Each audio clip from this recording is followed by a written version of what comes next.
The following year, Vladimir Putin became president of Russia. A new era for the oligarchs began. Born in St. Petersburg in 1952, Putin joined the Russian security services, the KGB, at age 23, and soon worked his way up the ranks.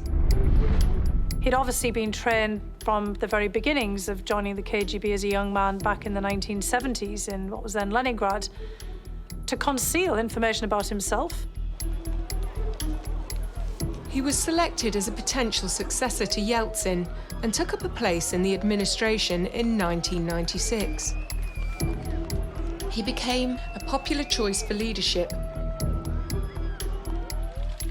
The public believe him to be a strong leader, a religious man, and somebody that would crush corruption. This bare-chested bear of a man who is willing to do what these effeminate Western leaders are not willing to do. The oligarchs supported him to rule, expecting him to be progressive like Yeltsin. But Putin had no intention of allowing the oligarchs control over his presidency. Yeltsin fell prey to the machinations of the various oligarchs around him. Putin does not want to be in that position. Putin has to be the richest of the rich. He has to be the oligarch, the billionaire, to beat all the other oligarchs and billionaires. He rallied popularity among the public, presenting himself as a charismatic action man, riding with bikers, flying microlights, spearfishing, cuddling animals and children.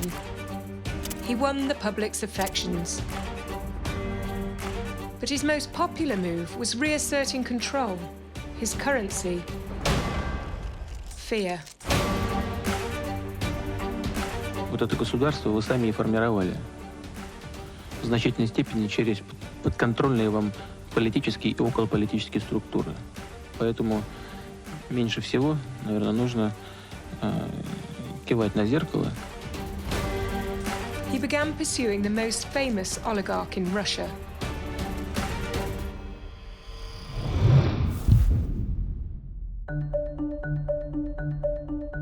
In 2003, Mikhail Khodorkovsky was wealthiest man in Russia. His fortune was made from oil.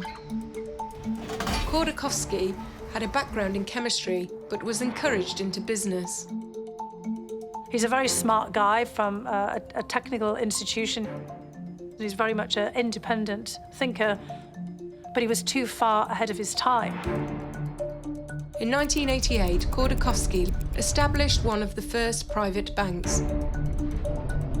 He loaned the government money. He struck gold when the government defaulted on the loan, and he acquired a 78% stake in the state oil company, Yukos. Yukos Oil Company, it became incredibly profitable and lucrative, and was making billions of dollars. He wasn't one of Yeltsin's inner circle.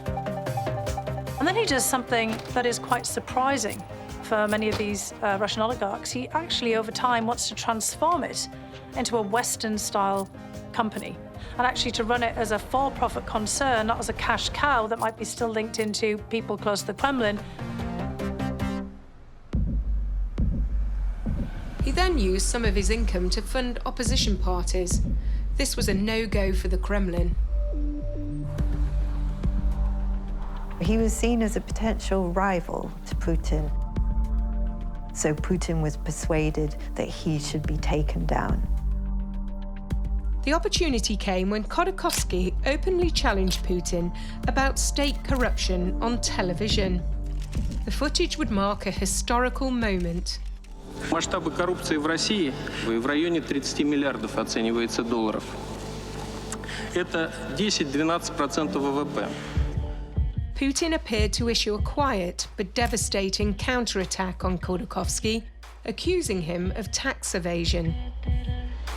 Некоторые другие нефтяные компании, как, например, компания Юкос, имеют сверхзапасы. Как она их получила, это вот вопрос вполне обсуждаемый сегодня нами темы. В том числе и, значит, такие вопросы, как уплата или неуплата налогов.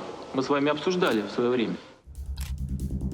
Then, on the 25th of October 2003, Khodorkovsky's life was changed forever. Khodorkovsky was on his private jet. He landed on the runway, and his jet was surrounded by members of the Federal Security Service. They arrested Khodorkovsky. Khodorkovsky was put on trial. In Russia, when you are put on trial, there's a 99.7% conviction rate in criminal court in Russia. And then Putin allows the television cameras to come in the room to film the richest man in Russia sitting in a cage. And this had a profound effect on all the other oligarchs. Imagine that you're on your yacht, you're parked off in Antibes, France, flick on CNN, and there you see a guy far smarter, far more powerful, far richer than you, sitting in a cage. What's the natural reaction? You don't want to sit in that cage yourself. Khodorkovsky was found guilty of fraud and sent to jail. He claimed it was a political persecution. So Khodorkovsky sits in a essentially gulag for a good decade to warn other oligarchs of the limits of their ownership and the limits of their commercial independence.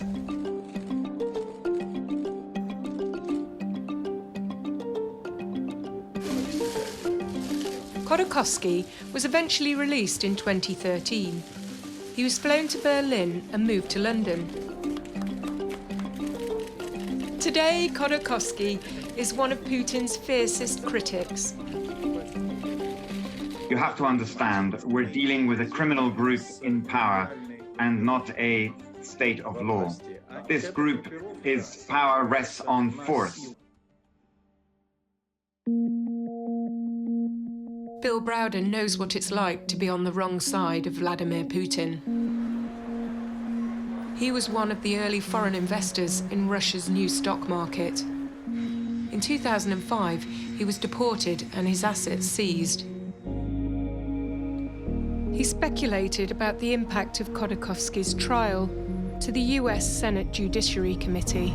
Other oligarchs went to Vladimir Putin and said, what do we have to do to not sit in the cage? And he said, it's very straightforward, 50%.